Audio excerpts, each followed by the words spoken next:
అందరికీ నమస్కారం. నరేంద్ర మోదీ గారు భయపడుతున్నట్టుగా రాహుల్ గాంధీ గారు అయితే వ్యాఖ్యానించడం జరుగుతుంది. సో ఎందుకంటారు? ఒకసారి విశ్లేషణ తీసుకుందాం. ప్రస్తుతం స్టూడియోలో జర్నలిస్ట్ శేషరావు గారు ఉన్నారు. ఇంటర్లోకి వెళ్ళిపోదాం. Hello sir. హలో సార్, ఎందుకంటారు? అంటే నిజంగానే భయపడుతున్నారా లేకుంటే? రాహుల్ గాంధీ గారు చెబుతున్నారు ఆ మాట. అవును. మనం కాదు చెబుతుంది, రాహుల్ గాంధీ గారు చెబుతున్నారు. వాళ్ళు భయపడుతున్నారు, కళ్ళల్లో కళ్ళు పెట్టి చూడలేకపోతున్నారు. నరేంద్ర మోడీ గారు, అమిత్ షా గారు పార్లమెంట్లో ఎదురుపడినప్పుడు కూడా నాకు ఎదురుపడి కళ్ళల్లో కళ్ళు పెట్టి చూడలేకపోతున్నారు అని చెప్పి ఆయన ఈ విధమైనటువంటి సైకలాజికల్ గేమ్ని స్టార్ట్ చేశాడు. ఎందుకు నిజంగానే భయపడే అవకాశం ఉందా? అసలు ఎందుకు ఇలా అంటున్నాడు ఆయన అని అంటే, రామ్లీలా మైదానంలో ఒక మీటింగ్ జరిగింది. ఆ మీటింగ్ సందర్భంగా ఓట్ చోర్ గద్దె చోడ్ అనేటువంటి ఒక క్యాప్షన్ తోటి ఆ మీటింగ్ని నిర్వహించారు. దాంట్లో ప్రియాంక, రాహుల్ గాంధీ, ఖర్గే, సోనియా గాంధీ వీళ్ళందరూ పార్టిసిపేట్ చేశారు. సరే, సో పార్టిసిపేట్ చేసినటువంటి క్రమంగా ఆ మీటింగ్లో కూడా ఇదే చెప్పాడు అతను. ఏం చెప్తాడు? వాళ్ళిద్దరు భయపడుతున్నారు. ఒక్కసారి కనుక ఓడిపోతే నరేంద్ర మోడీ గారు ఇక అసలు అతని గురించి ఎవరు పట్టించుకోరు అసలు.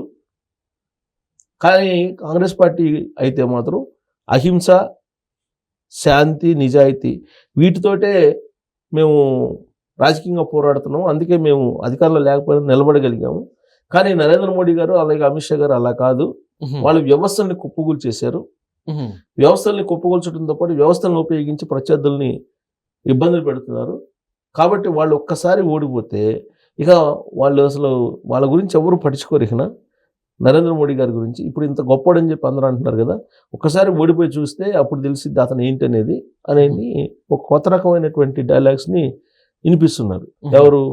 రాహుల్ గాంధీ గారు చెప్తూ ఆయన ఏమన్నారంటే, ఇప్పుడు ఉండేటువంటి ఎలక్షన్ కమిషనర్స్ ఉన్నారు, ఎలక్షన్ కమిషనర్స్ కావాలని బీజేపీకి సపోర్ట్గా ఉన్నారు.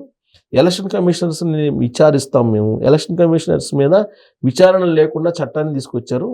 మేము మేము అధికారంలో రాగానే పాత డేట్ని వేసి ఆ పాత డేట్ నుంచి చట్టాన్ని మార్చేసి మేము రాగానే ఎలక్షన్ కమిషనర్స్ని చట్ట ప్రకారం శిక్షిస్తామని చెప్పి చెబుతున్నారు రాహుల్ గాంధీ గారు. ఇక్కడ ఏ విధంగా అయితే కేటీఆర్ గారు చెబుతున్నారు, అక్కడ ఏ విధంగా అయితే జగన్మోహన్ రెడ్డి గారు చెబుతున్నారు, అదే యాంగిల్లో ఎలక్షన్ కమిషనర్ మీద డైరెక్ట్గా అటాక్ చేస్తున్నారు. ఎలక్షన్ కమిషనర్ని అటాక్ చేయడం అంటే మామూలు విషయం కాదు. ఇది స్వయం ప్రతిపత్తి గల సంస్థ. దానికి సంబంధించిన కమిషనర్ అంటేనే ఒక ప్రత్యేకమైన రాజ్యాంగబద్ధమైనటువంటి గౌరవం, రాజ్యాంగబద్ధమైన రక్షణ ఇవన్నీ ఉంటాయి వాళ్ళకి. కానీ మేము రాగానే మీ అంత చూస్తాం, మీ చట్టం ప్రకారం మేము మిమ్మల్ని శిక్షిస్తామని చెప్పి చెబుతున్నారు. ఎవరు? రాహుల్ గాంధీ గారు. చెబుతూ ఆయన ఏమంటున్నారంటే, ఈవీఎంల ద్వారా మీరు ఎలక్షన్స్ కాదు బ్యాలెట్ల ద్వారా పెట్టండి, మీరేందో తెలిసిద్ది, మీరు ఓట్ చోరుకి పాల్పడుతున్నారు, కాబట్టి బీజేపీ వాళ్ళని బ్యాలెట్ ద్వారా ఎలక్షన్ రమ్మని చెప్పండి అని చెప్పి ఆయన ఆ వేదిక మీద నుంచి మాట్లాడారు. అంటే ఈవీఎంలు మ్యానిపులేట్ చేసి గెలుస్తున్నారు వీళ్ళు అనేటువంటి యాంగిల్లో చెప్తున్నాడు రాహుల్ గాంధీ గారు. సరే, ఈవీఎంలు మ్యానిపులేట్ చేసి బీహార్ ఉంది, బీహార్లో ఓట్ చోరు అనేటువంటి యాత్ర చేశారు.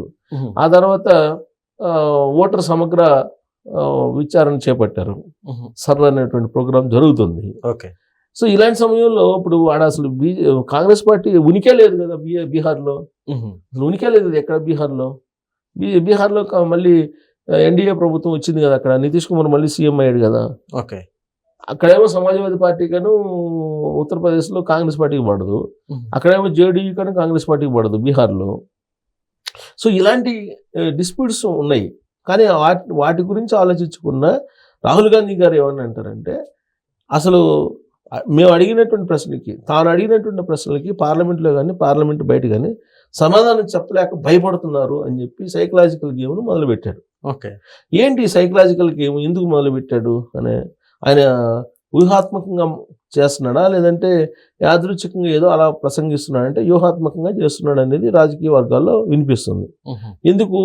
నరేంద్ర మోడీ గారు, అమిత్ షా గారు ఉన్నంతకాలం బీజేపీకి డోకా లేదు, రాబోయేది కూడా మళ్ళీ బీజేపీ అనేది వినిపిస్తూ ఉంది. వాళ్ళంత ధైర్యవంతులు ఎవరు లేరు అనేటువంటిది పబ్లిక్లోకి వెళ్ళిపోయింది. వాళ్ళతో పెట్టుకుంటే రాజకీయంగా ఎవరైనా నాశనం కావాల్సిందనే ఒక భయం ఏర్పడింది. ఆ భయం నుంచి అందరినీ బయటికి తీసుకురావడానికి, ఆ భయం నుంచి బయటికి తీసుకొస్తేనే కాంగ్రెస్ పార్టీతో కలిసి వెళ్ళడానికి బలమైనటువంటి ప్రాంతీయ పార్టీలు ముందుకు వస్తాయి. కానీ ఇప్పుడు భయం, ఒక రకమైనటువంటి భయం ఏంటి? వాళ్ళు భయపించారా, లేదంటే వ్యవస్థలతోటి వాళ్ళు వీళ్ళ మీద దాడులు చేయించారు. ఇవన్నీ పక్కన పెడితే నరేంద్ర మోడీ గారితో అమిత్ షా గారితో పెట్టుకుంటే మనం రాజకీయంగా నష్టపోతాము అనేటువంటి అభిప్రాయం ఎక్కువ మందిలో ఉంది. ఓకే. సో అందుకే ఆ భయం నుంచి బయటికి తీసుకురావడానికి బహుశా రాహుల్ గాంధీ గారు ఇలాంటి స్లోగన్ అందుకొని ఉండొచ్చు. ఇప్పుడు పార్లమెంట్లో కళ్ళతో కళ్ళు పెట్టి చూడాల్సిన అవసరం ఏముంది? రాహుల్ గాంధీ గారిని అధ్యక్షుడు ఉంటాడు, అధ్యక్షుడిని చూసి చెప్తారు. స్పీకర్లు ఉంటారు కదా, స్పీకర్ ఉంటారు, స్పీకర్ని ఉద్దేశించి స్పీకర్తో మాడతారు. రాహుల్ గాంధీ గారు వస్తుంటే ప్రధానమంత్రి అమిత్ షా గారు పక్కకి వెళ్తారా?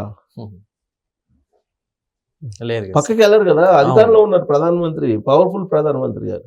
అలాగే హోంశాఖ మంత్రి అమిత్ షా గారు, మొత్తం పోలీసు వ్యవస్థ మొత్తం హోంశాఖ మొత్తం ఆయన ఆధ్వర్యంలో ఉంటుంది. ఆయన ఎందుకు భయపడతారు రాహుల్ గాంధీ గారిని చూసి? లేదా నరేంద్ర మోడీ గారు ఎందుకు భయపడతారు రాహుల్ గాంధీ గారిని చూసి? తాను అడిగే ప్రశ్నలకి సమాధానం చెప్పలేక వాళ్ళు గిల్టీ ఫీల్ అయ్యి వెళ్ళిపోతున్నాడు అని చెప్పి ఈయన చెప్తాడు. వాళ్ళు ఎందుకు గిల్టీ ఫీల్ అవుతారు? ఇప్పుడు ఈయన అడిగే ప్రశ్నలకు సమాధానం చెప్పలేదని చెప్పి గిల్టీ ఫీల్ అవుతారని చెప్పేసి ఆయన చెబుతున్నాడు. సో కాబట్టి ఇదంతా కూడా సైకలాజికల్ గేమ్ని స్టార్ట్ చేశాడు రాహుల్ గాంధీ.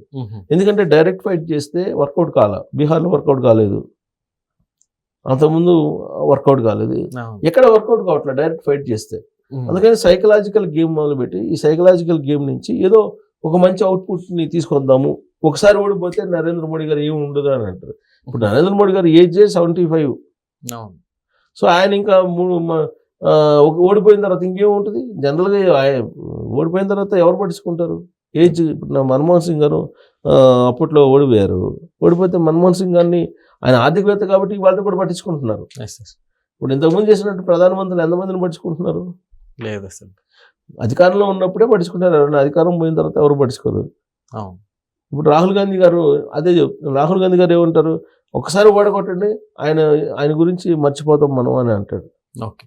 సో రాహుల్ గాంధీ గారు లేవనెత్తినటువంటి అంశాలు అనేది ప్యూర్గా సైకలాజికల్ గేమ్. సో ఈ సైకలాజికల్ గేమ్ ద్వారా నరేంద్ర మోడీ గారికి అలాగే అమిత్ షా గారికి ఉన్నటువంటి గ్రాఫ్ ఏదైతే ఉందో ఈ గ్రాఫ్ని తగ్గించడానికి ప్రయత్నం ఆయన ప్రారంభించినట్టు కనపడుతుంది. ఓకే. మరి అది ఎంతవరకు వర్కౌట్ అయింది అంటే రామ్లీలా మైదానంలో పెద్ద ఎత్తున సభ అయితే నిర్వహించారు. ఓట్ షోర్ గద్దె చూడని, నరేంద్ర మోడీ గారిని గద్దె దించాలి అని అంటాడు ఆయన. ఓట్ షోర్ చేసి గెలిచారు అని అంటారు. ఈ గెలుపు కాదు అని అంటారు. ఈవెన్ చంద్రబాబు గారు కూడా ఇప్పుడు ఆంధ్రప్రదేశ్లో 164 మంది కూటమి ఎమ్మెల్యేలు ఉంటే అది గెలుపు కాదు, ఈవీఎంల మ్యానిపులేషన్ అంటారు. ఎవరు? ఆయన మిథున్ రెడ్డి గారు, ఎంపీ లోక్సభలో. ఇప్పుడు 2019లో 151 మంది ఎమ్మెల్యేలతో వైఎస్ఆర్ కాంగ్రెస్ పార్టీ గెలిచింది కదా. అప్పుడు ఈవీఎంలు బాగున్నాయా? ఇప్పుడు ఈవీఎంలు బాగలేవు. ఇలాంటివి చెప్తున్నారు. సో రాహుల్ గాంధీ గారు కూడా ఏదో ఒకటి ఇప్పుడున్నటువంటి ప్రభుత్వాన్ని బదనాం చేయాలి. ఓకే. బదనాం చేయాలంటే ఎలక్షన్ కమిషన్ బదనాం చేస్తున్నాడు, అలాగే ప్రభుత్వాన్ని బదనాం చేస్తున్నాడు. దాంట్లో భాగంగానే ఇలాంటి వ్యాఖ్యలని ఆయన చేస్తున్నాడు. Okay sir, thank you.